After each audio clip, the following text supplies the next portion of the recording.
Like, I know what high-level football and some of these other sports do, and lacrosse is very much an uppity, money-driven sport, but there is nothing like hockey in Canada. I'm telling you, there is nothing like hockey in Canada in terms of the intensity, the craziness, and the money involved at the youth ages. You have two types of parents in hockey, those that have money and those that borrow money. But there's no not having money. I think we need to collectively understand the value of sport and get back to a point where we can make it accessible. We need the government to start valuing coaching and education, right? We need to start paying coaches. And I'm not talking about what they do in Texas, okay? But we need to value what these teachers do, even if they're teaching an 80% course load or, 6 out of 7 classes, 6 out of 8 classes, usually you get one spare anyway, an extra spare, something to validate the time that they are giving to these kids. The real color in sport is green, right? It's not brown, it's not black, it's green. And those are the guys that are getting pushed through. And you might find one guy that breaks through and then the system will pay for him because whatever organization it is gets better served if they've got a kid like that in their program. But that is really, really rare. And when a kid can't afford to do all the extra stuff and the parents have to finally tap out, and that kid doesn't get to advance because of that, it's unfortunate for the kid. It's unfortunate for the sport.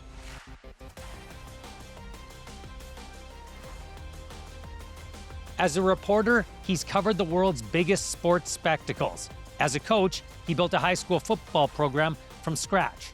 But Farhan Lalji says none of it compares to the unique challenges of navigating the youth sports world as a parent. Hey there, I'm Scott Rentoul, the host of Better Sports Parents.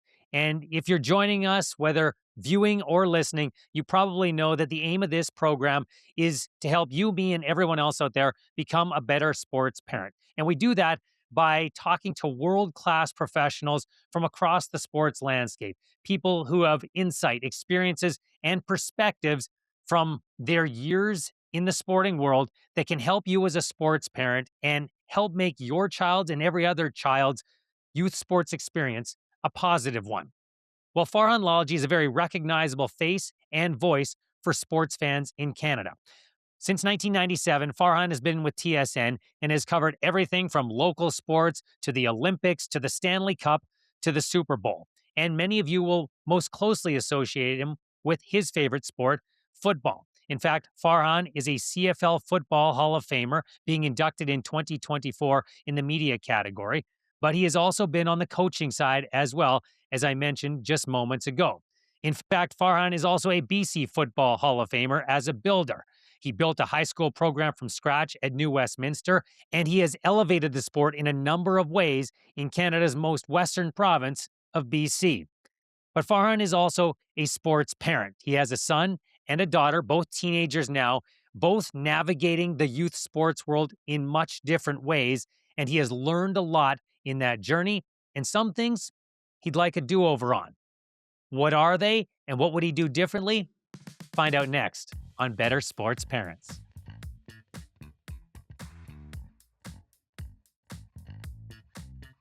Farhan, thank you very much for doing this and spending time with me here on Better Sports Parents. Scotty, who would have thought in the late 90s at the Western Broadcast Center when we brought you in to help with scripts and everything like that we'd be sitting here 30 years later, right?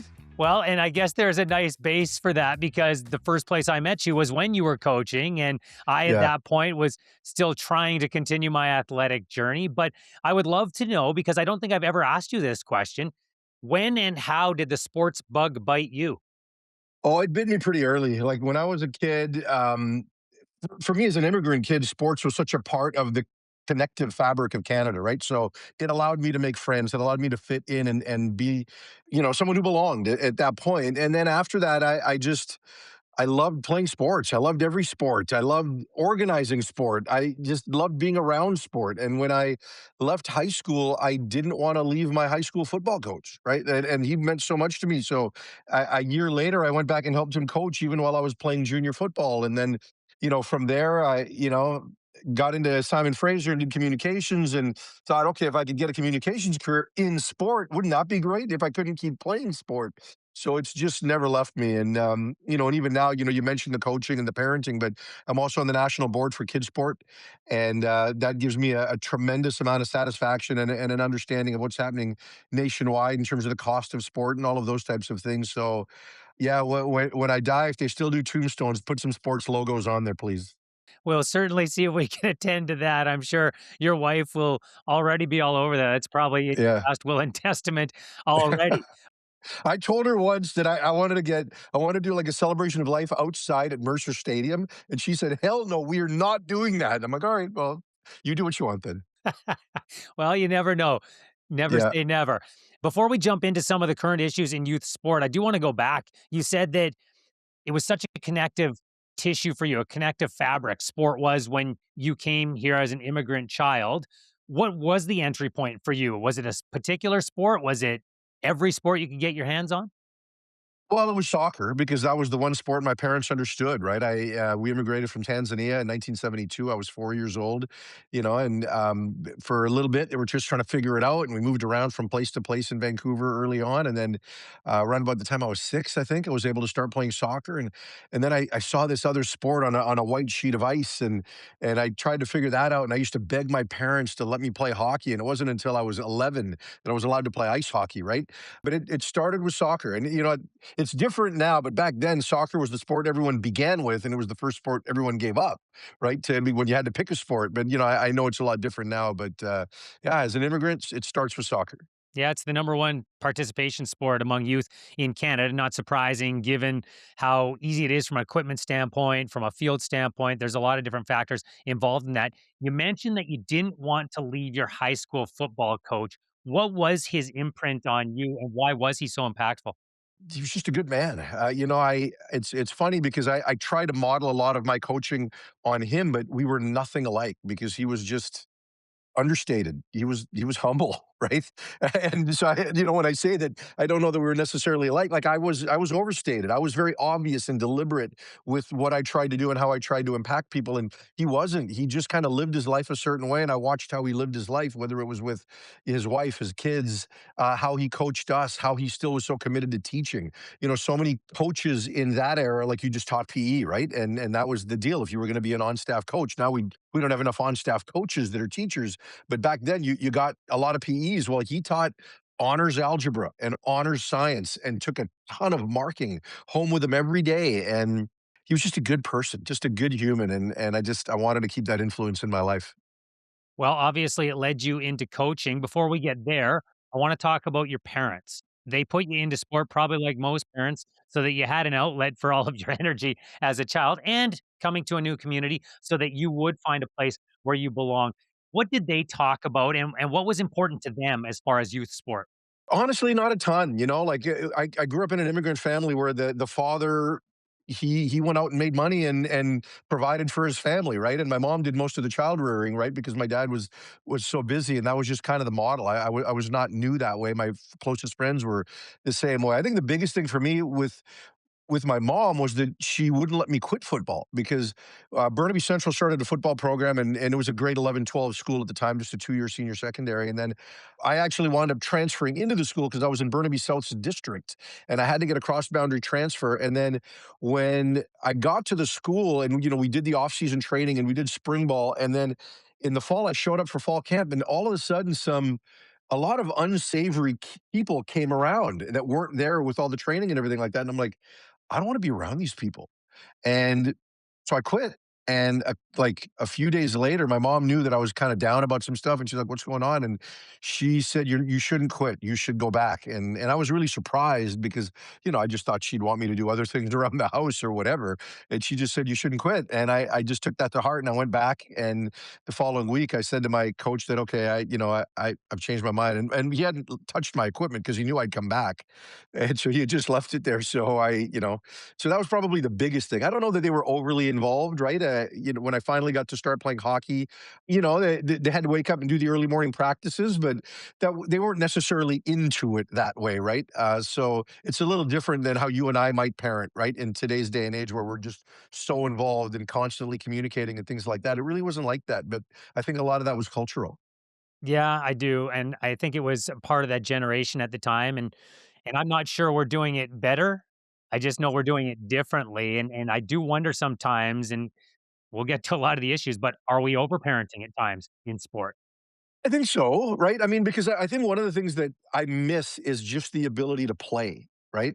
And kids then just got to play. Like, just think you went to the jungle gym and in the with the monkey bars and you did all of this stuff. And now we actually like build those things into coaching and we build those things into structured activity as opposed to what we did. We just went to the playground and played. And at recess, we just went out and played and kicked the ball and picked two teams and played at lunch. And now everything has become structured. So I think overparenting is whether it's a cause of that or a byproduct of that, it certainly is a part of that because now, you're constantly driving them, you're constantly helping program their activities and trying to figure out what their needs are and help them organize. And you just wonder if you just kind of left them to do some of these things if they would get more out of it. It's a fair point, and I do wonder as coaches whether we're fearful of that or what our issue with that is, because I coach, not to the extent that you have coached in your lifetime, but I coach a little bit, and we do wanna figure out what our sessions are gonna be and how practice is gonna break down, and I think there's an element of preparation that the kids and the parents appreciate, but I do wonder at times if we wouldn't get more if we just said, "Okay, this particular practice this week, you guys not completely do what you want, but you're in charge." Why do you think as coaches, we don't do that? Honestly, Scotty, I don't remember that happening when I was a kid. Like, I remember being told what to do in practice and the drill work and everything like that. I think it's beyond that because now sport has become so specialized that you're not just having the hockey practice. You've got to go do power skating. You've got to do checking and battling. You've got to do, shooting sessions and all of these separate things that happen outside the structure of what your 2 to 3 day a week practice schedule is. You wind up doing so much more. And so, like, sometimes the kids come to you, but sometimes you and I'll see it on Instagram. Oh, that looks kind of like a good idea. Hey, Luke, Nora, do you want to try this? What do you think? And then you show it to them, and they're like, okay, yeah, sure, if you say so, right? So I think that's where the overparenting comes in. I mean, I think coaches always coached. My coaches always did when I was younger. I don't know that there was ever, hey, just go kick it. We just had that extra time. And now, because we are so involved as parents in providing and scheduling and things like that, that maybe the kids don't have as much extra time. I just found it with my daughter the other day. She came home from her first practice with a club team and she's moved to a different position and it requires a bit more ball handling. And, she felt like she was behind. And I said, okay, well, here are some of the things we could do as opposed to just go to the park and dribble. Like if you want. And if you don't, you don't, right? Like that's kind of where I think the change happens. Yeah, I agree with you, and the only reason I made that suggestion is because all of those structured environments don't allow for that time, as you mentioned, and I wonder if as coaches, we actually have to introduce free play as opposed to hoping the kids do it on their own because we've constructed an environment in our neighborhoods and our communities where it doesn't seem like it's as possible as it once was. Yeah, the problem with that is the phone. Right? So when we were kids, there was a gap and you didn't like the gap and you wanted to play in the gap. Well, now they're on a device in the gap. Right. So, and it's funny because like today, my daughter's 14, she will get her first phone ever. Right. And, she's been wanting one for a while and she's had some iPad time and she's borrowed phones here and there. But, she also has some goals that she has with sports. And I sent her a post about 2 hours of screen time, what that costs you in terms of your own ability to get better in the sport, if that's what your goal is. And, obviously I had to be on a device to find that to send to her, right? So there's a bit of hypocrisy there, but that's to me the biggest difference is what fills your time. And now devices will fill their time. And sometimes I almost feel like I have to fill their time so the device doesn't. And maybe that's wrong in its own way because sometimes kids just need to decompress. But I think that's the biggest challenge is if that gap was there, what would you do with it? It's a very, very valid point and a good one, and I'm not sure we can get away from devices anytime soon. Nope. Kudos to you for holding off until 14. I'm Yeah. doing the same type of thing in my household, and I'm sure I'm gonna be very unpopular as my kids get closer and closer to that age, but There's a site called Unplugged. You should check it out. And, it's a lot of the same background as what we see in places like New Zealand and some other parts of the world where politicians are getting involved and they're limiting device access and social media access, which I think is a real positive thing. I think that that does need to happen until kids are ready for it. Because for me, I still feel that we have a certain level of social skill and just that ability to interact and communicate. Whereas, like, how many times have you gone out with your two daughters, and I have with my son and his friends, or my daughter and her friends, and like there's four of them in a car, and rather than talking, they're all on their own device, and sometimes they're talking to each other on their own device. I don't know what app they're on for that, but it is different. But if you get an opportunity, check out some of those resources, because I think they're good, and I think a lot of parents feel a level of guilt and certainly pressure from their kids to give them what they want, and you'll find that there's a lot of good ideas and resources around what you think is right. Because as a parent, if you grew up when we did, you probably know what we're feeling. yeah, absolutely. I know it. And even though my kids don't have phones yet, I'm quickly approaching that age in their lives where it's going to become a lot more pressure. And I'm going to do my best to hold firm and visit some of those resources that you just talked about. Let's go back to when you got into sports professionally, because I'm interested to know how that has influenced your view of youth sports and the way that you coach. What was that transition like going from communications up at a university into the professional world of covering sports? It was kind of a choice because I was deciding whether or not to go into career coaching, because I've coached high school so long that I want to take that next step and coach collegiately and try to work my way into the professional ranks, or I had some media opportunities, and I wanted to do that, and ultimately I made that decision because I had seen some of the resumes that coaches have, right? And especially in my sport of passion and choice, which is football. And, if you want to do it, you want to make significant sums of money, you want to do it across the line. And if you want to do that, there's a pathway. And sometimes that pathway isn't glamorous and it takes you to, tiny little remote towns where you're making next to nothing. And I didn't necessarily want that at the time for a family that I didn't even have yet.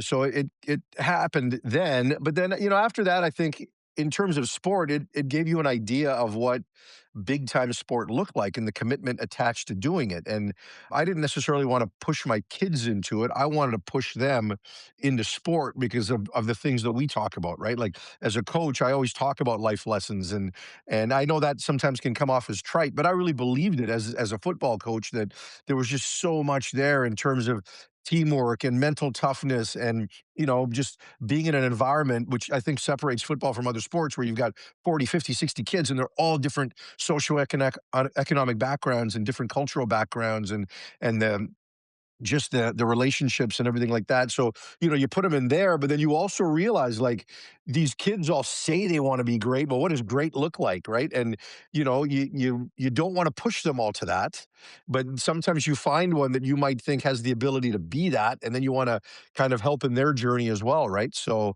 it was an interesting transition, and it continues to evolve. Well, it's interesting you say that all kids want to be great, and not to contradict you, No, but they say it. They say it, yeah, and I also right? think great means something different to every kid, because you and I both know the numbers. Most of the kids that you coach at the high school level, if they get to the high school level, they're not going on to the collegiate or pro level, most of them. So Yeah. that needs to be something that is great within a different style of life than a professional athlete. How do you get through and how do you establish a relationship with those kids who do have a different competitive goal? I think you kind of do it privately, right? And I say that because you don't want everyone to feel like they need to operate a certain way. Now, at the end of the day, when you coach a team sport, you're all accountable to one another, right? So everybody has to try. Everybody has to work hard because you're expecting someone to work hard for you, so you need to work hard for the next person, right? So you try to demonstrate to them what that looks like, and people use the term hard work a lot, but what does it really look like? And I always found with kids, when they would go on to college, they would come back and say, if only I worked this hard then. Right. And you don't know how hard you're capable of working until you're forced to work harder. So you kind of show them what the next level of work looks like. Like, I used to take, um, 15 kids. I'd take 5 from each of the returning grades. So 5 grade 9s, 5 10th grade, 5 11th grade. And we would go to this place called FSP in Bellevue, Ford Sports Performance. My good friend Tracy Ford was just kind of getting started. And those guys grinded. Like our guys were talking about grinding because they just see that somewhere and they think it's a good word. Right. And then so we went down and we worked with some of the best kids in Washington State. And so these 15 kids would go with another 25 or 30 kids from down there that were like legitimate big time guys, and they would get pushed and they would puke and they would recover and they would continue and they would survive and they would feel satisfaction and they would bring that back to our group to show them what work looked like.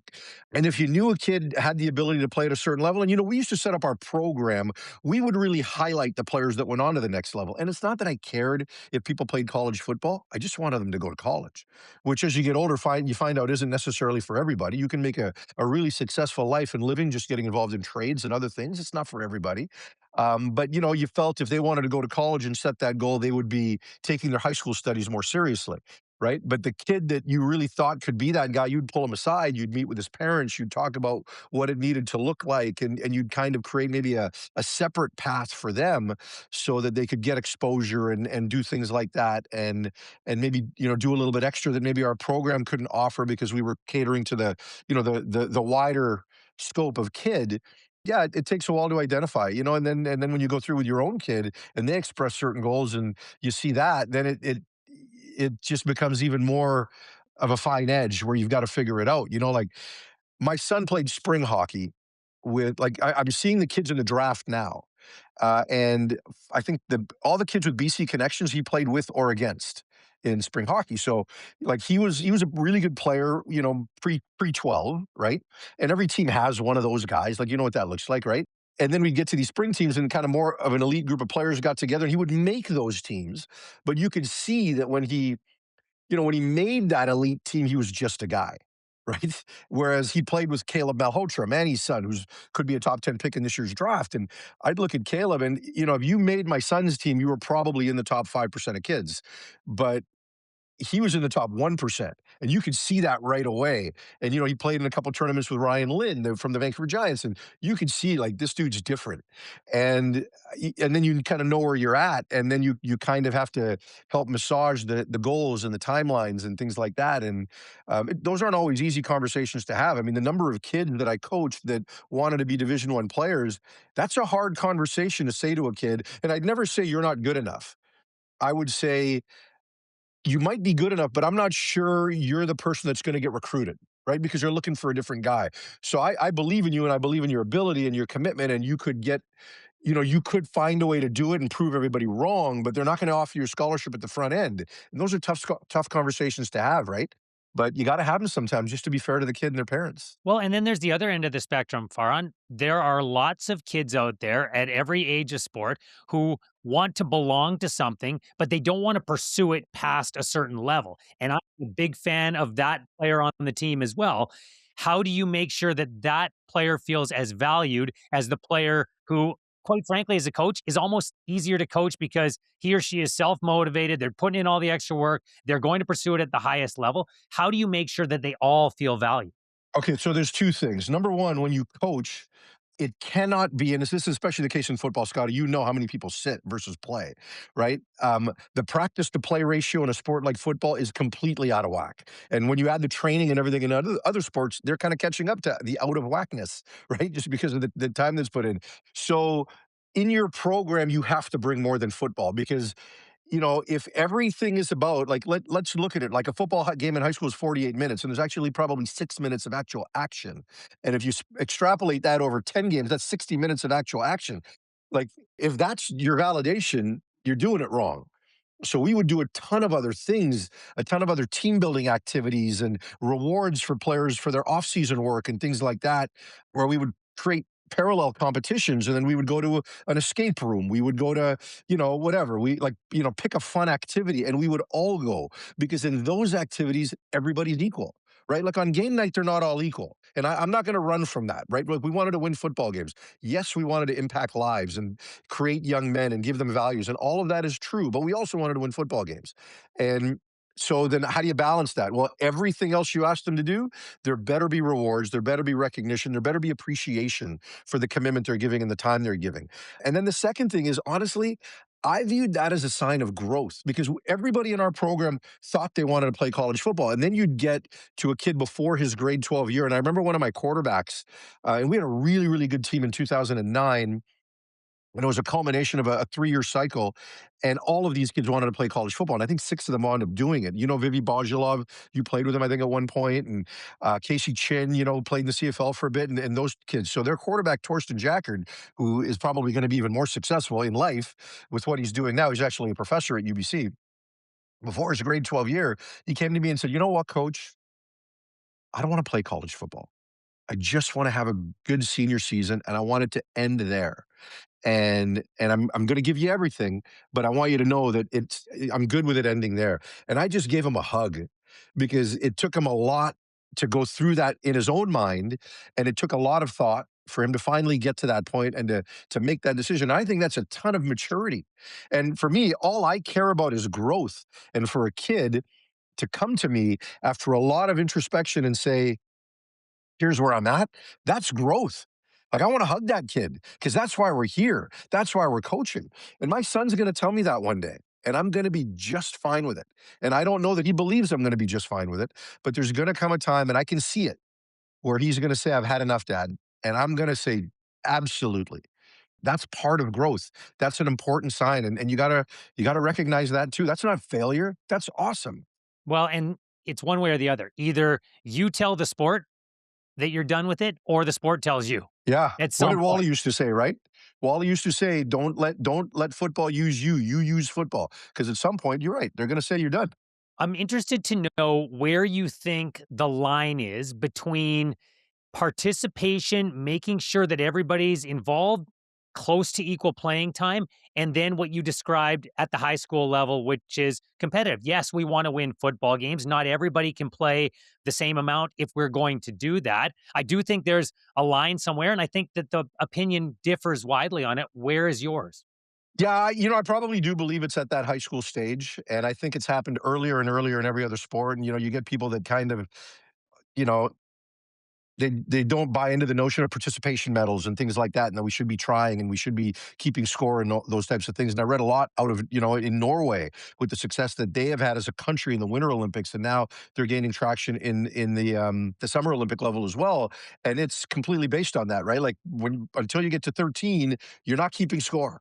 There are participation medals, but when you look at their retention rate in sport, it's double what it is in North America, right? And when I think of the number of kids we're losing, especially in the sport of hockey at an early age, because they didn't have rep hockey. I think they don't have rep hockey until you're 10. Maybe I'm wrong, or it's changed, but I think my son went through it. But then at 6, they're doing spring hockey and they're doing AAA gold, all this stuff, and it's all private, right? And nobody can control that. And look, we met a lot of good people through that. I don't want to sit there and throw everybody under the bus, but once you do that, you start, taking people and you kind of, you take them through the funnel, right? And now all of a sudden those players get surrounded by better players and they're able to advance a little bit faster and they get viewed a certain way and everybody knows who they are. And then I remember like when Luke was like 8 and we would get these invites for the brick tournament training and everybody's got to go to the brick tournament. All these guys go to the NHL if you're in the brick tournament and you get all of this stuff if you take part in those things. And sometimes your kid does really well when he's 6, 7, 8, and you're like, okay, well, kind of how good is he? So you want to try the next thing, and someone says, "Oh, try out for this team," and you do, and you just kind of go down that funnel. So for me, I think high school is the right time. I don't think it should be happening before then. It is happening before then, and it allows people to charge more money and justify existences and things like that. And like I think training and things like that at younger ages is a positive, right? Like physical literacy is something that's really lost in today's generation because they don't hang out on the monkey bars, right? So I remember when my son was like 7 and in flag football, he used to like just shake everybody and do really well. And people be like, "Oh, he's amazing." And in my mind, I'm thinking, he's not. Your kid's just behind in some physical literacy areas, right? Like, probably the language wasn't that politically correct, but in my own mind, I'm thinking your kid's just not very good. And it wasn't that he wasn't good; it was just that they didn't have physical literacy yet. They didn't know how to bend. They didn't know how to plant and cut in that direction. They just didn't know how to move. And then they'll all catch up, right? They all will. But at a younger age, you kind of get advanced sometimes, and it's not always the best because when everybody does catch up, it's a bit of a shock to the system of some of these kids, right? So I think training and development is good. I think teaching physical literacy is really good. Do we need elite teams for 10-year-olds? I'm not convinced we do. No, and that word actually, the more I go down this road of youth sports and find myself involved in it, that word actually bothers me because that word gets thrown around so loosely and so carelessly. And unfortunately, we attach identity to that in our children, Farhan, because we're telling them at 8, 9, 10 years old that they're part of an elite team or they're an elite. Body, here's the new word. Here's the new word: academy. That's today's elite. Well, and again, at what age? And you and I think, agree on this, but I'd love to hear your opinion. Whether it's for football, hockey, whatever it happens to be, the academy system can work well for some kids, but it's not for everyone. And I'm not convinced that it's the best pathway for everyone. Where do you stand? Totally agree. I think when you get to the high school age, you do want to have the better players play against each other. I think that there is value to that, as long as we're still creating recreational models as well that still allow people to feel like they're not inferior, right? Like it's okay to know where you stand in the pecking order, but like I always get really disappointed when a kid doesn't make an elite team and then decides to quit the sport altogether and not play house because they're too good for house and they don't like the stigma associated with house, right? So we need to find a way to change that part of it. But when you take academies, now look, that word gets thrown out all the time, and it's not always tied to education. So you see these academies where they do school during the day, and you are doing your sport the rest of the day. And are you getting better? Yeah, potentially you are, but those kids get put into a pod or a bubble and it affects their socialization because this is who they get exposed to. And they don't get exposed to the greater good or the rank and file, everybody else in school, right? Like if you get put in this bubble and you're over here and you're doing all your classes with the other hockey kids, that's not good. Right, like you lose a level of socialization. All those kids aren't going to make it, and then you will have lost out on great experiences in high school, right? And that's sad. That's sad for those kids because they're all going to still get filtered out, right? And one of those kids in that pod might make it, but everybody else is lesser for not having had a chance to spend more time with friends, get on student council, try out for the football team, try out for the soccer team, whatever. You are losing out. You get 4 years of high school, and those are the good old days, right? Like, you remember those days. So you want to remember them really, really well. And when you get put into this pod, if you don't play in the NHL, you're lesser for it. And if you do play in the NHL, you probably are missing a lot of other life skills and people skills. And you want to know where entitlement comes from? It comes from stuff like that. Yeah, it's certainly one of the words that people talk about now, entitlement. And I that has something to do as well with the cost of youth sports and the cost of extra development or the cost of being on a travel team now, Farhan, because you have to have a certain level of wealth just to participate in some of these sports at a very young age. And I'm not sure that sport is the meritocracy it once was in those environments. Couldn't agree more. Like people talk about racism in sports, right? And I'm sure some of that still exists to a degree in our society. Having been through it with a mixed race son, like we didn't find that right, and just in our world. So I'm blessed to be able to say that the real color in sport is green, right? It's not brown, it's not black, it's green. And those are the guys that are getting pushed through. And you might find one guy that breaks through and then the system will pay for him because whatever organization it is gets better served if they've got a kid like that in their program. But that is really, really rare. And when a kid can't afford to do all the extra stuff and the parents have to finally tap out, and that kid doesn't get to advance because of that, it's unfortunate for the kid. It's unfortunate for the sport, right? So, look, it happens to a degree in every sport. Like I remember when soccer, why did everyone put their kids in soccer if you weren't immigrant? Cheap, safe, everybody looked the same doing it.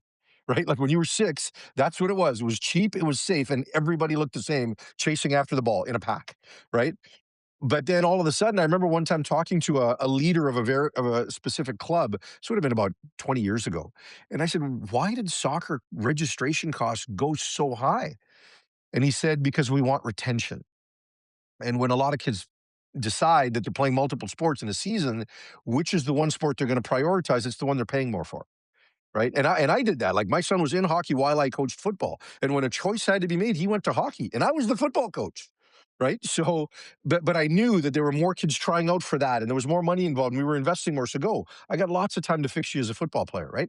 So it's unfortunate, right? Because in hockey especially, and listen, with my kids playing sports in the US, like, I know what high-level football and some of these other sports do, and lacrosse is very much an uppity, money-driven sport, you know, but there is nothing like hockey in Canada. I'm telling you, there is nothing like hockey in Canada in terms of the intensity, the craziness, and the money involved at the youth ages. You have two types of parents in hockey, those that have money and those that borrow money. But there's no not having money.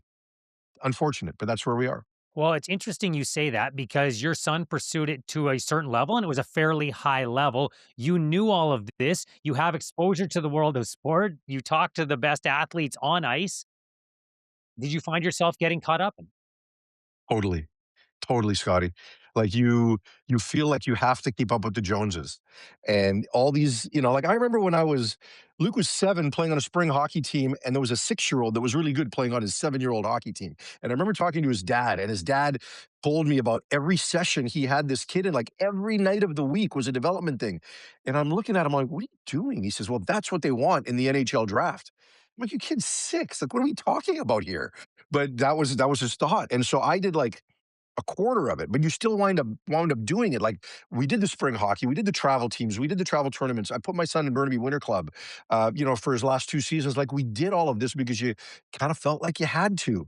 And I remember Dave Tomlinson always telling me, Canuck color commentator. He says, "Listen, at some point you're going to have to spend a lot of money." But you better wait until you spend it because you need to know for sure that he wants to do it. Because if you don't, like if he doesn't, now you're wasting the money. But the truth is that you had to spend it at an earlier age. Like you couldn't wait, or he'd fall so far behind. And so I absolutely lived in that world, and I knew at some point I was going to have to tap out. And I remember when we kind of made the decision with Luke. I asked him, I'm like, what do you want to pursue? He had done a second year Burnaby Winter Club, and then now you have to decide if you want to play zone or academy. And at the time, I think the zones were starting at 20,000 a year. Sorry, the academy teams were starting at 20. If you went to St. George's, it was like 50 because it's private boarding school and stuff. And the cheaper alternative was zone, which was like 17,000 a year. And when he said he wanted to pick football, I was just like, right, just from a financial standpoint. But yeah, like because when he finished at Winter Club, he got 3 academy offers. Yeah, and they want him to join their academy. Now, an offer isn't free. It's like you're paying that money. You just get a spot. And yeah, and ultimately what we're doing now is costing us, but at the time, it was a tough decision, but I felt what so many parents are feeling for a 7-year period of having to make those decisions. Well, and most young hockey players probably don't even get to the level you're describing. You're throwing out some real numbers that a lot of families around this country are feeling, but the ones even beneath that, when Jumpstart brought out their state of play from 2025, it was very clear that hockey among the top 10 sports that are most played in this country, it's well over double the next sport, and that will surprise absolutely no one in this country. Are you concerned, for as proud as we are about hockey in this country, that we will simply price ourselves and our families out of this sport at the level we expect to compete eventually? Um, yeah, to a point, right? And I say that because the training environment has gotten so much better that the people who eventually get spit out at the front end are still pretty good, but we are losing kids. We are losing potentially elite athletes. Now, hopefully, other sports benefit by that, right? And they can make their way in. And you look at you look at our soccer teams now, and what they look like now versus then. And maybe some of those kids couldn't necessarily afford to continue in hockey if they'd ever started it, depending on when they ever moved to this country and things like that. Like it looks different now. So I hope that those athletes are getting somewhere else. Like I used to love coaching football from that standpoint because it is the best late entry sport possible, right? You could get a guy that doesn't ever pick up a football until the ninth grade, and they can still do really, really good things. right? And we had those types of players. And the other sports, could you imagine joining hockey when you're 13 for the first time putting on skates? What that would look like? Like just non-starter, right? So I like that. So I hope, and I know as a winter sports nation, there's a lot of sports that just don't have a lot of registration. And I know that different sports bodies go out and recruit those types of players. And I hope there's a fit there. But yeah, we are going to lose top athletes to hockey. Are the existing athletes getting produced and prepared at a higher level? Sure, they are. But imagine if you had all those kids that really were the best athletes being given an opportunity to play it, what that would look like at the end. That'd be pretty crazy to see. As a parent who's been through it, do you think it's a net positive, the environment we've created in that sport specifically? Because as we have raised the stakes at a younger and younger age, that also raises the pressure, Farhan. It's not a net positive, not at all. The same number of kids are being pushed out, and other countries are catching up. So, if 90% of the kids, if 90% of the NHL draft was Canadians, it's not that now, right? So, there's definitely not a net positive. The environment that we've created. I mean, I was around it with Hockey Canada with the World Juniors. Like the pressure those kids feel, trying to make that team and the morning knocks on the door and all of that stuff. And I know some of that's been tweaked a little bit to just the amount of people around them. Like people want to say that it's the men's national Olympic team that is the most pressure packed team. Yeah, to a point, but they're at a point in their lives where they can kind of wrap their head around it and deal with it. But if you see the amount of Hockey Canada staff and people around that World Junior team, holy cow, Scotty. I don't know how they get through it. I truly don't. Like, that is pressure on a teenager to just have all of that and the weight of the country, and I think the tournament's not as big as it once was, which is probably a benefit to those kids, but, yeah, it's definitely, in my mind, not a net positive at all. There's more kids the system spits out that then spend a lot of time recovering and trying to build life skills that didn't otherwise have them than what we were dealing with before when you could live on the farm and kind of take a normal path to eventually get there just based on your passion and hard work. No question that the sport is a fabric of this country, and nobody would argue otherwise. And I think most people are very proud of what hockey represents, even though we might not be proud right now of the entire mechanism in the machine that churns it out. I want to talk about community because you Mhm. chose a sport and you chose to build a program in a sport that really involved community. Why did you decide to go that direction with starting a new program in a community that didn't have one? I wanted to become a head coach, and I wanted it to be big. So there's an old coach at Pacific Lutheran University, a little Division III school in Tacoma named Frosty Westering. Actually, I'm not. I think he's passed, but legendary coach, and he wrote a book called "Make the Big Time Where You Are." And what matters is what matters to us. It's not necessarily what matters to the outside world, right? If I think it's big and can try to create it and try to build a community around it, then it is big. Why? Because I say so. That's why, right? Not because TSN says so or somebody else says so, but I say so. And that's where you want to get your validation. So, I had some existing programs that were struggling that reached out to me and said, "Look, we hear you want to be a head coach. Why don't you come take over our program?" And I had some conversations with my wife about it, and she's like, "Why do you want to clean up somebody's mess? Like, just start something from scratch." And it was intimidating, but it was awesome at the same time, right? So we did that, and we got a ton of parents involved. I explained, what my vision for it was. Everybody wanted to be involved. We showed up at the school, and there was a field there was a stadium, and there was nothing happening on it, right? And they were undergoing that off season. They were going to put turf on it, and everything just I grew up in Burnaby, and I'd heard New West was kind of this weird little small town, even though it was a suburb. And I thought, okay, well, let's check it out a little bit. And I went and met with the athletic director and the vice principal, and the vice principal was actually a captain of the SFU charter football team. And they'd had people approach them before, and they asked a bunch of questions that made myself and Andrew McKechnie, my good friend, who went in there together, and we're like, they don't want us here. And they said, oh, let's just have a meeting and see what the interest level is. 110 kids showed up. We're like, all right, we're in, let's go. And it just kind of went from there. And it was important to me that I not just have a football team. It was really, really important that we build a program that the entire community could take pride in. And that the school, I made a commitment to the school that this was going to be a net positive. It's not going to take away from your programs. We're going to do something that raises everybody's level. And that was the whole goal. And everyone bought in. We got a ton of support. I couldn't do it alone. I mean, I mentioned my wife at the front end and the coaches that we got. And it was just important for me to just have as large a group of people as possible invested. And then the next year we started a youth program. So the high school team funded the youth team. And it's amazing that if you want to involve everybody, the money's there. Because when I first went to the principal, she had no idea who I was. She did some reference checks, but I needed $50,000 to start this football program. And I said, here's my business plan. Can you give me $50,000? And she's like, okay. I said it would take 3 years to raise it. Took 1 year. So then the next year I needed another 50 grand because I wanted to buy a scoreboard and build a press box.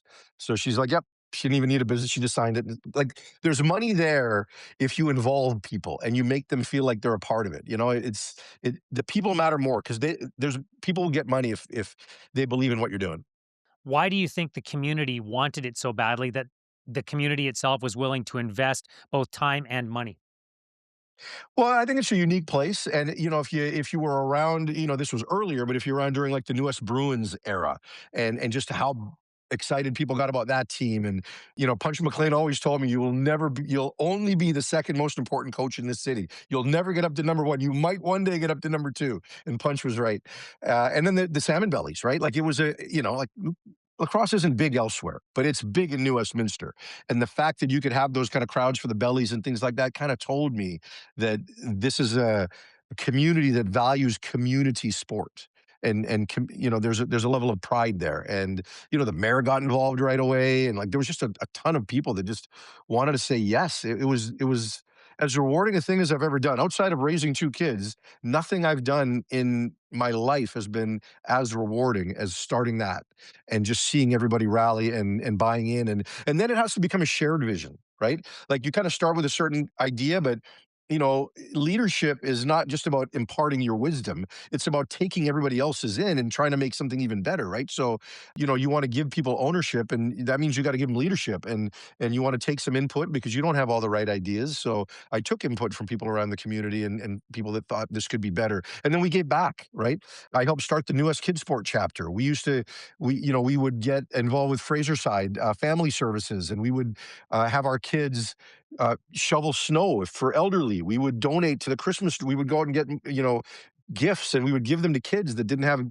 gifts at Christmas. So it became about more than football. And when you involve people, then it becomes that much more special, right? But you can't make it about football. Football is like people are like, okay, are you the top of the pyramid? I'm like, no, we're like that. We're the middle of it. There's a lot of good things that happen after, and we want to be at the center of making those good things happen. Well, as you know, as a parent and as somebody who has keenly observed sports over the last 20 to 25 years, you know that we've moved further away from community sport. And what you just described Yeah. is a very ideal scenario that I think a lot of listeners and viewers Let are me let me tell a story. Let me tell a story early in that startup. sure. So it would have been 2004, and we got into the playoffs. Sorry, 2005, and we had a playoff game. And the reason I bring it up is because you were there. And Justin Morneau had just won the American League MVP. And Justin Morneau came back home, and he had heard football had started, and he came, and we did all this promotion. We had a huge crowd, and there was this crazy playoff game back and forth. We played Bolinas from Parksville. It's probably the like most other than our championship, it might have been the most exciting game I've ever been a part of. But just the atmosphere and the vibe, and it was just a culmination of 3 years worth of work that everybody thought this was the coolest thing going. And even Justin came, and he came up to me after the game, and he's like, "You're a jerk." I'm like, "Why?" He said, "Because you didn't have this when I was here." Right? And you were there with cameras, and I'd let a few people know that, hey, Justin Morneau is going to be here. So a bunch of TV networks came. You were with Sportsnet at the time, and it was a thing, right? It was make the big time where you are. And so that was one of those moments that people don't forget. I agree. And that brought a community together. And the reason I introduced this is because I think there are a lot of people watching and listening who would like to see that, but we have moved way more to a club model in most sports. And I think there are a lot of people out there wondering, how do we get back to something closer to that? And it doesn't have to be maybe these sold out playoff games in every community, but something that's more accessible. You talked about kids sport. You know what the cost of sports are like in this country right now. How do we create that in more communities across this country? It's a good question. And, I do think there's a lot of communities that are invested in their local schools. And, because in the conversation when new schools are needed to be built, new facilities need to happen. But I think, number one, because I've got such a bent that way. You mentioned the club model. I'm really fearful for basketball because there's nothing like the provincial tournament. And if we go to a club model, that's entirely going to be lost. And people are doing that. And we're just going to get the small 1% that can afford it and have the wherewithal to do it, as opposed to the kids that are playing because they want to play for their school. So I think if we can get schools to take a bit more of a leadership role, and we need the government to start valuing coaching and education, right? We need to start paying coaches. And I'm not talking about what they do in Texas, okay? But we need to value what these teachers do, even if they're teaching an 80% course load, or, 6 out of 8 classes, 'cause usually you get one spare anyway.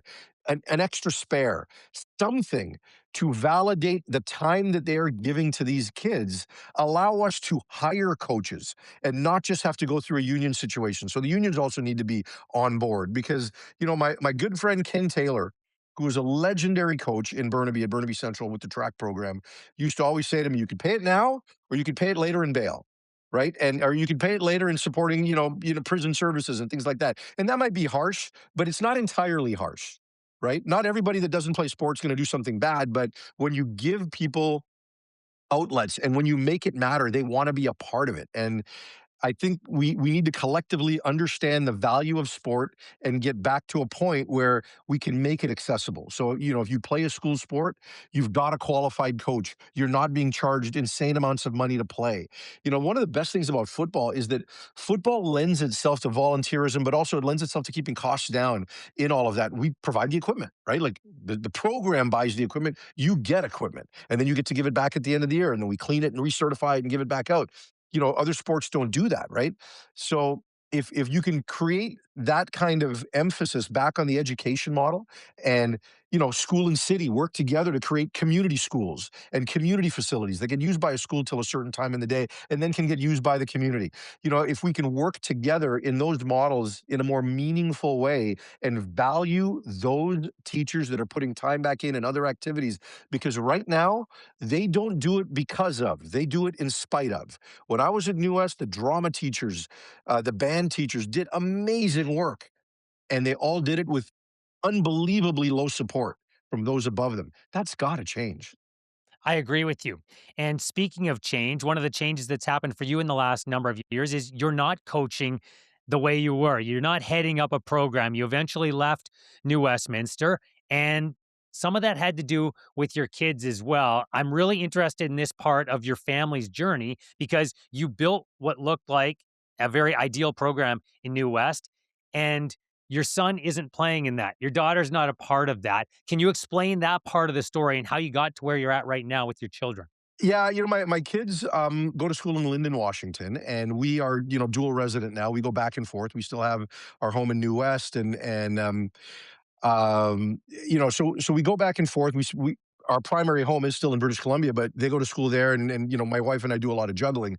But really, for me, it came down to a point of I was just kind of burning out, right? I'd volunteered a lot of time for 19 years, and my kids were getting at a point where they needed me, and they needed me to be more present for all of their activities. And I kind of felt like at times that maybe my message with the kids was getting a little stale, and I just felt like I needed to take a bit of a step back, and I was burning out, and it was a really tough decision because, as when your kids are in sport, who do your best friends become? The parents of the kids they're playing, right? They're playing with. So to this day, some of my best friends are parents of New West football players that were born in 2008 with my son. Um, so I went to him and I just asked him kind of what his thoughts were. I didn't tell him how I was feeling because I didn't want him to feel like he had to make a decision because of me. And he was like 12, 13, 12 turning 13 at the time. And I just said, I go, like, what do you want to do? Because if you want me to coach you for the next 4 years, which is what everybody thought, I'm here. We'll do it. Right. And he said, Dad, I really want to play in the States. Like, I want to play football in the States. And I said, okay. So we'll try to find a way. I said, but you also got to understand that you can't pursue football and hockey, because he still thought he was going to play in the NFL and the NHL. He was going to be like Bo Jackson, right?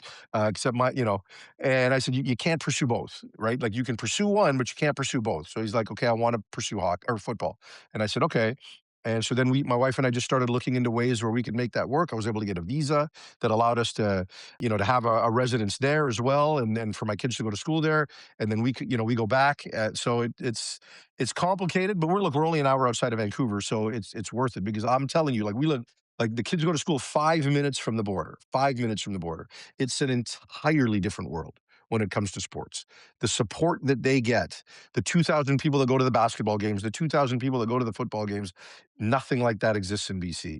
It's a pretty cool environment for them to be a part of, and the teams operate at a really high level. And now my son's going to wind up at a prep school in Virginia next year because that was kind of the next step in his recruiting journey because of where he'd like to eventually go to school. So it's been an interesting journey, but we're still connected in New West. We're there all the time, and yeah, it's like living in Abbotsford and coming in. What was it like, both as a parent and as somebody who built a program that you said yourself, you wanted to make sure it was a place where everyone knew it was big time? You didn't need to go anywhere else. We built this here. What was it like hearing from your son that's not what he wanted to do? And maybe it wasn't that same attraction for him. Yeah, it was that part wasn't hard, truthfully, because you want to give your kids everything that they want, right? And sometimes you feel like, even as a coach, and I've coached a lot of collegiate players, like sometimes your kids outgrow your coaching, right? Like I know I can still coach my kid. I don't believe I can push him. There's a difference there. Right? Like technically, I can explain to him how to do this drill, that drill. Like I remember a couple of years ago, he does a quarterback training with Rob Williams from QB Motion, who works with Nathan Rourke and a bunch of guys. So one day we are at the field nearby, and it's starting to snow. And if you've ever been down here, like it's windy. And so we were in a 1 hour virtual session with Rob. And so I had the camera on, and 45 minutes into the session, like it was getting cold and the snow was coming and it was windy. And he probably was at his best in those last 15 minutes with Rob pushing him. Whereas if I pushed him, he'd be like, whatever, dad, we're going home. Right. And so I could see those moments coming. So I just wanted to let him out of his comfort zone. The harder conversations, honestly, were with the other people in New West, right? Because I think they were counting on me to do it a certain way. So I had to like leave entirely, right? It was going to be difficult for me to just kind of gently stay in and oversee or do this. Like I had to like leave. But I also wanted to make sure that whatever I created was sustainable, that it wasn't going to be just about me. That if I was the pin that gets pulled in the Jenga game, that the whole thing is coming down, that wasn't going to be the program that I built. It had to be sustainable. So the people that are there now are great. They either coached with me or played for me, and there's just a ton of kids that are around it, and I think that program is in good hands for years to come. But it was important that we created. You talk about community, that was part of it, right? Like the community had to sustain it, and they did. Really interesting that you talk about, I could coach him, but I can't push him at this point. That takes some self-awareness and that takes some humility. And I remember you telling me this years ago that when your son, because he's the oldest of your two kids, was first entering flag football, that you weren't the right coach for him then either, because it wasn't the right level. And then your wife was actually a better coach because it needed to be fun and it needed to Wait, be. wait, wait a minute. Did she call you? Did Mary talk to Fiona and somehow like she was not better than me? She just kept saying she could outcoach me. I'm just No, saying she, that, and here's the thing, Farhan, I'm actually paying you a compliment because no, when my oldest daughter went into soccer, I remember at the time her team was looking for a coach, and I had just come out of coaching university football, and my wife said, "Well, maybe we should." yeah. And I said, "I'm not the right guy right now. I'm not. I need to grow as a person and as a coach so that when I do enter the coaching realm, if she wants me to do that at some point, that I'm ready for it." How do you advise other parents? Because there's a lot of listeners and viewers out there that either coach or want to coach their own kids, and maybe they aren't as self-aware. How do you guide them as to when the right time is for them? One of my former coaches told me that we're not coaching football, we're coaching kids. There's a big difference there, right? And if you get locked into the sport you're coaching and the technical side of the sport that you're coaching, you're going to be lost if you're trying to coach younger kids that can't process at a certain level, right? So we are making them better. And yes, there's going to be sport lessons attached to that, but it starts there. So, my daughter or my wife, who she spent a lifetime coaching kids how to swim. So she understood like the beginnings, right? And all the drills had cute little cartoony names, and everybody had a cute little nickname, and like there was a lot of this type of stuff that you could do a lunging drill, and it was the monster walk. It wasn't a lunging drill, right? And so I didn't get that. She got it. Right. So that allowed her to connect with kids that age because I wanted to coach football.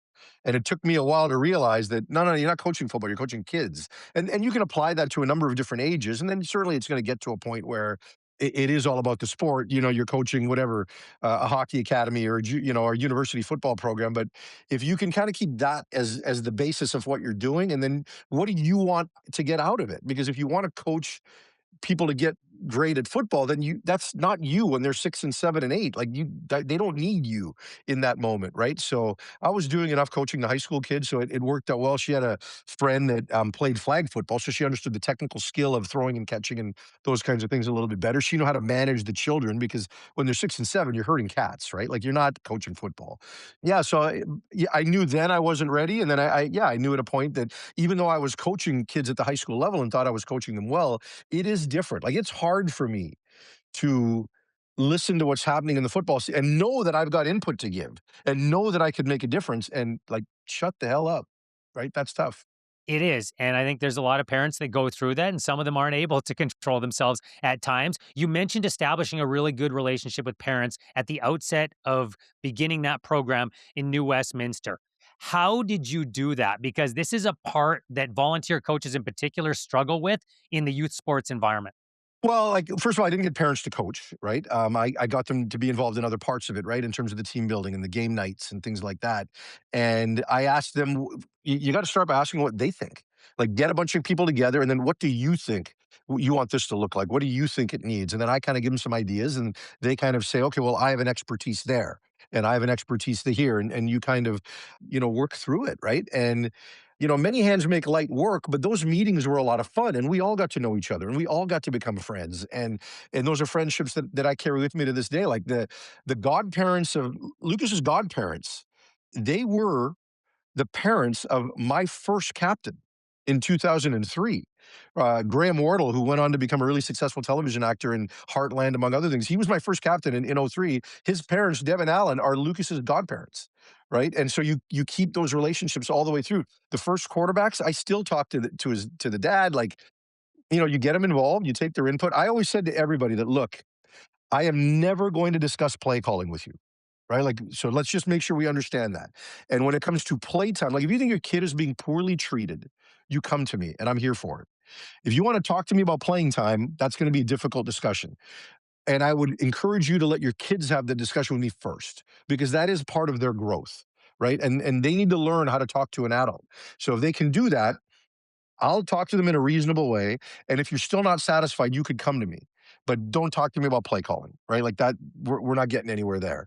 And so usually those were pretty good boundaries, right? And like I'll give you an example of one kid. I had this kid. I'll tell you his name. His name's Robert Preda. He coaches now. He'll probably be the future New Westminster football coach at some point, the head coach. He's an assistant on the staff now and runs his own personal lineman training.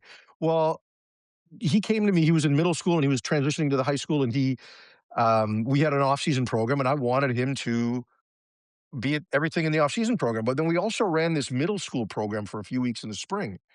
And all of a sudden, he didn't tell me, but he started missing high school workouts to go help coach at the middle school. And I got really angry. And I said, dude, you got a lifetime to coach. I need you here, full stop. And like I was pretty heavy handed in that moment, but he took that back. And then he wrote me a letter.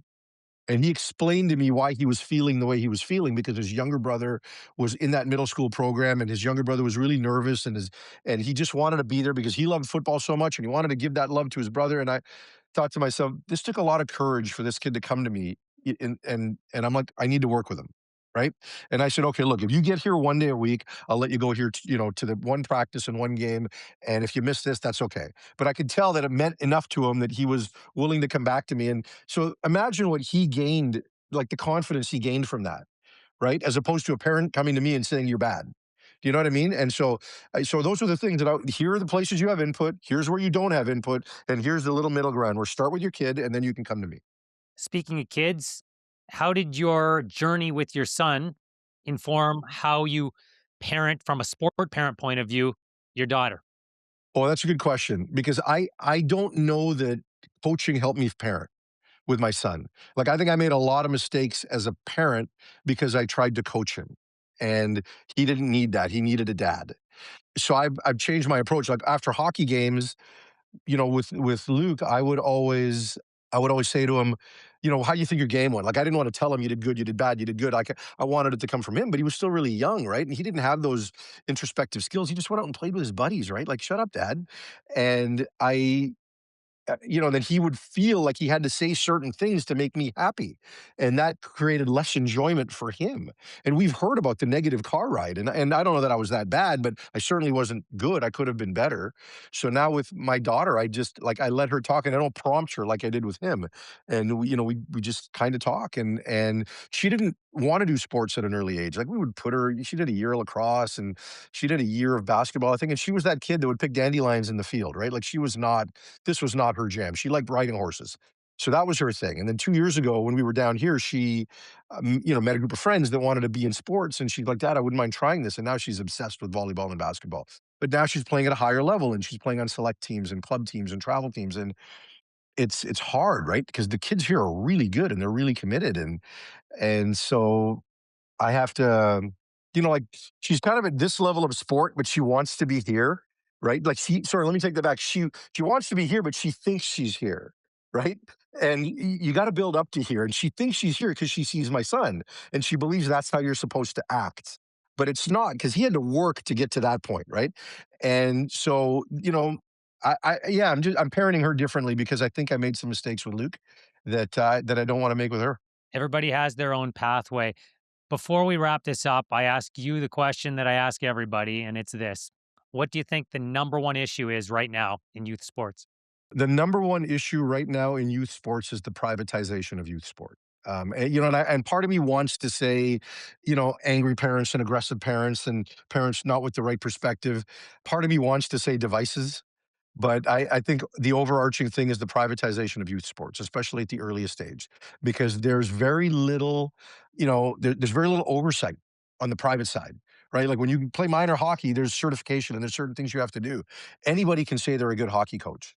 Right now, eventually, there's criminal background checks and things like that. But you want to make money, like you want to make money being a full time coach. If you market yourself really well in hockey, you'll be driving a Mercedes in a year, right? And I just think that all of that at every level of sport, I think has become net negative. It's not net positive, and people are making decisions based on money. Like we're like in terms of the private side of it, they're making decisions based on money. You've got you know, you've got equity firms involved, private equity involved that are now buying up leagues and doing things all about money. It's not about the kids anymore, right? And I think that if we can find a way, like we can't regulate that side of it. What we can do is improve the other side of it. You asked me earlier about, how can we get back to a sense of community? And I talked about school and communities working together. I talked about government and unions working together. Can we just come together on this part of it, right? As opposed to unions saying you're not going to recognize it, so now we're going to discourage our members from being involved. And like we've got to find a way to come together because sport is a common language.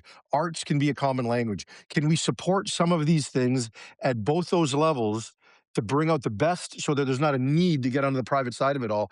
That to me is the biggest concern because those people aren't here entirely for our kids. Well, it seems like we're at an inflection point. We just got the final report from the Future of Sport in Canada Commission, and we will see what the next steps are. But I'm with you 100% on what you just said in getting back to a sense of community and better access for all. Farhan, thank you very much for doing this. I really appreciate your perspective and your vulnerability in talking about the things that you've been through, both as a coach and as a parent.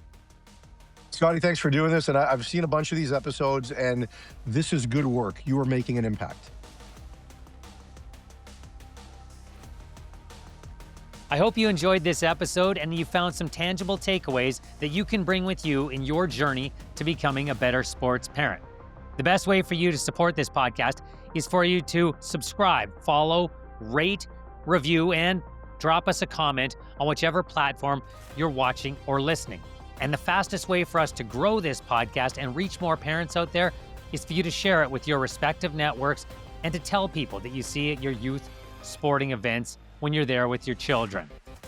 Big thanks to Lightstock Music and Andre Diakonu for the music on this podcast, which is a production of Toolkit Content. Until next time, happy sports parenting. And remember, have fun out there. That's what it's supposed to be about.